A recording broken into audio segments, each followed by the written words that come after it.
Spice Bazaar. Take one. Ćao. Ovo je prvi osmijeh koji smo ovdje, zato što smo se smorili skroz, ali se trudimo sad da se smijemo, zato što smo imali dobro iskustvo na Grand Bazaru kad smo se smijali jer su nam spustali cene. Ovdje dođemo smoreni i onda svi 20 lira na kumu. Tako da trudimo se sad da se smijemo i tražimo popuste na Spice Bazaru. Začini i daju nam besplatne ratluke da probamo. Ovo je Advan, on traži Spice za mamu. Spice Girl. Spice Girl.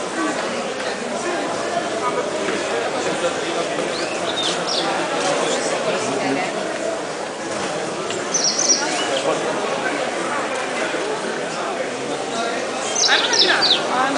Ajde, nema ništa. Da. I odluka ići na Grand Bazar. Idemo na Grand, ovo je sram. Na Grand Bazar. Na Grand Bazar. Ok, slažem se. Doviđenja. Nije.